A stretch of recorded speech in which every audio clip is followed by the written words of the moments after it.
Hey guys, welcome back to Seller Sessions. Today I bring in Ben Sloyan. How you doing? Not bad, Danny. How are you?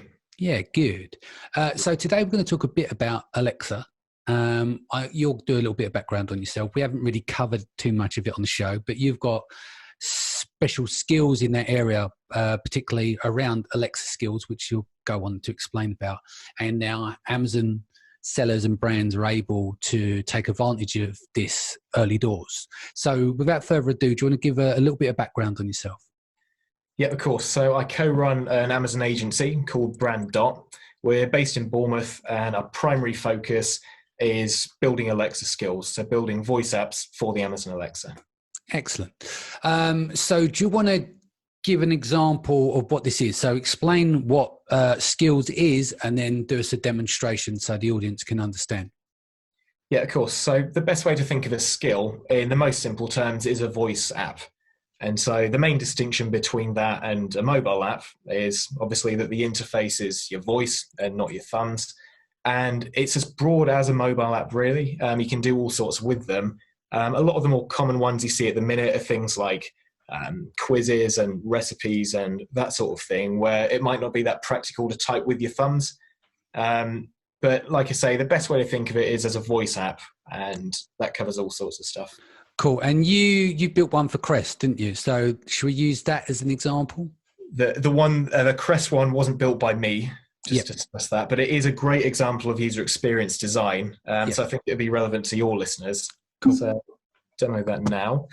Alexa, open Chompers. Okay, getting the latest episode of Chompers. Hey there, it's time for Chompers, your morning and night toothbrushing show. Start brushing on the top of your mouth on one side and brush the inside, the outside, and the chewing side of each tooth. 3, 2, Alexa, 1. stop.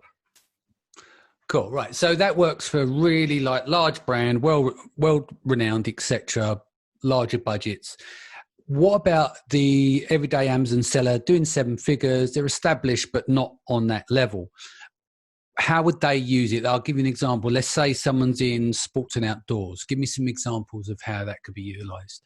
Sure. So the most relevant thing to take away if you're an Amazon seller is that skill that you just heard is driving a lot of sales for Crest.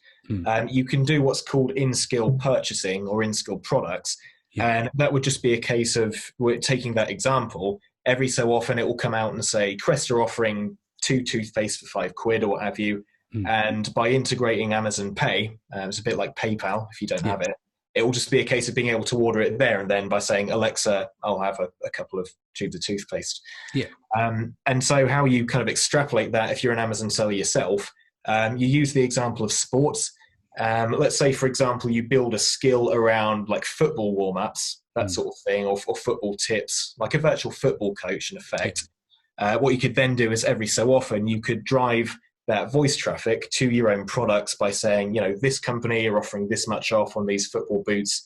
Would you like to order? And then from there, because Alexa integrates with Amazon Pay, it's very seamless to do that. It's a very frictionless form of commerce, as it were. Okay, so where does that journey start?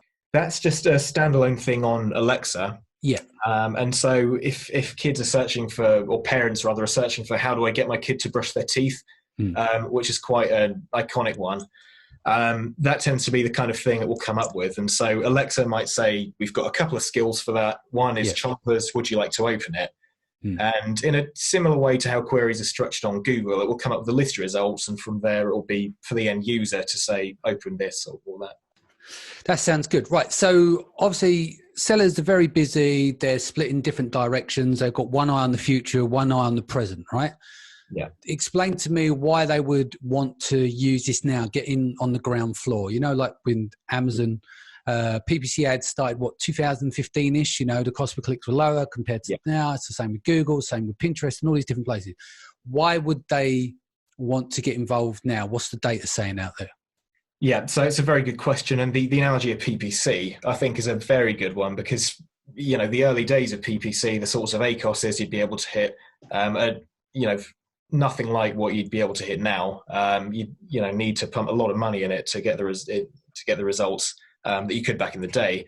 And by the same token, the people who get into Alexa now, are going to benefit from having skills that have been there a long time and from having had time to sort of accrue those reviews and that reputation and that goodwill almost. Yeah. So it's very much the same sort of thing as the early days of Google, when it was much easier to rank a site, or the early days of Amazon listings when it was much easier to rank a product. And so by the same token, because voice commerce is growing so fast, it's one of those things where we're saying don't leave it a couple of years because by then it will be too jam-packed as a market. So get in now. Yes. So can you roll through some of the data points that you've seen, like the growth from, when it all started? When did this 15, 16, 17? When was the period? Yeah, 14 was the beginning of it, 2014. Yeah. It was kind of 2017 or thereabouts that it started to take shape as a potential sales channel. Yeah. And so at that point, 2014, we were looking at about $200 million globally in sales that were being driven through voice commerce. 2018 for the next year, that was at 2 billion. Yeah. And so it gives you a sense of the trajectory of the whole thing. By 2022, it's going to be looking at about 40 billion as a market. And so it's really picking up speed now. Gotcha. That makes sense. A couple of things I want to touch on as well. I want to talk about Amazon's Choice Badge and how that interacts. And also let's talk a bit about the protocol and the science behind keyword research when it comes to voice search. Yeah, I'm going to touch on the Amazon's Choice Badge first, just because that's something that's going to be really, really relevant to your audience as sellers. Now, I've mentioned the in-skill purchasing, so you can drive traffic to your own site. There's another side to that, which is that a lot of people use Alexa to ask things like, Alexa, recommend me some dog food, for example. Yeah. And what Alexa tends to go away and do is just pick whichever product has the Amazon's Choice Badge. Mm-hmm. And so it just gives it a bit more weight, really, as a way to establish authority in the marketplace. And as we start to see more and more sales being driven through voice, that's just going to increase. And so it's just another argument for making sure you've got that Amazon's Choice Badge if it's at all possible. Yeah, cool. So let's talk about keyword research now. Obviously, there's various different tools that in the market people use on a daily basis. How does that translate to search? So let me give you an example. If someone's selling bath bombs, they'll type in bath bombs on Amazon. If they're on Google, they'll go buy bath bombs because that's the point of research, not necessarily commerce, right? Yeah. How does that translate for say search when we speak, we normally over verbalize compared to what we write? Yeah. So I'm imagining the short tail words that we would type turn almost long tail without the stop words, etc. So explain that. That's pretty much hit the nail on the head, really. I mean, the average length of a query on Google, you're going to be looking at about two or three words. That is very much a case of its longer tail when it's with Alexa. It's about 5 words on average. Yeah. And so although you can't, there are no tools out there that will give you exclusively the voice keywords, but what you can do is look for those longer tail ones that are written in more natural language. And it will tend to be the case that a greater volume of those are going through voice assistants. Yeah. And it's also the ones that start with the question words like where, what, why, how, and that sort of thing. But another thing you touched on there, which is relevant to your audience again, is that there's more of a buyer intent with voice keywords. Generally, you search for something on Alexa because you want to buy it. Yeah. Whereas people using something like Google are in consideration mode or Amazon. Yeah, so they're in research, whereas now they're quite happy for Amazon to select or Alexa to select a product off Amazon. Exactly. Of their choice. Yeah. Cool. All right. So before we wrap, let's do a top down. Let's walk through the steps. Someone tomorrow wants to get involved and build one of these skills apps or go to an agency or whatever. What's the next steps for them to do? It depends what you want to build. First of all, there are different layers of complexity to it. And Amazon are really pushing this. They want to get as many people involved as they can. And for that reason, they do make it easy if you want to create something very basic, like a skill. Taking the football tips example, that wouldn't be difficult to create. And you can do that through Amazon's own blueprints for skills, it's called. And so you can literally just type that in, and it's got a whole bunch of templates that you can just work with out of the box. Yeah. Going a little bit more complex, there are other tools out there that make it visually simpler to put a skill together. You don't have to be able to code. If you're going to get into the more advanced features, there's no getting around the need to use JavaScript or something like that. But from the standpoint of putting together a basic skill like a quiz or a selection of tips, I would say go to Blueprints by Amazon, and it makes it very easy. Yeah. Okay. And in terms of recap, the research, like keyword research, say you've got an idea to build something, you want to know there's some level of demand there. Obviously, this is in and around your product anyway.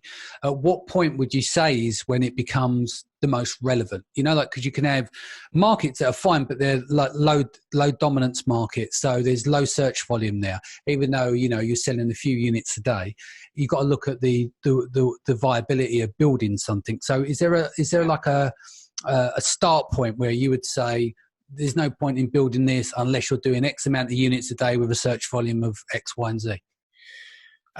It's an interesting question. The difficulty is because the industry is so much in its early days, we don't have the data to work with that you've got for something like PPC or for Google. As a rule of thumb, if I was building something myself, I tend to look at 1,000 plus in a month in terms of keyword like search volume. But one thing I would make very, very clear is it's not an exact science yet. And a big component of it is just your own best judgment, which comes a bit with experience and a bit from just having a good intuition, really. Cool. Sounds good. If people want to reach out to you, what's the best way of getting hold of you? Sure. So I'm on LinkedIn, so feel free to drop me a message on there, or failing that, you can give me a ring on 0800 808 5367, and it's brand.digital. That's full digital. Sounds good. Ben, thank you for joining us today. I'm sure I'll get you on again in the future. Guys, if this is your first time, don't forget to hit the subscribe button, and I'll be back again in the next few days. Take care.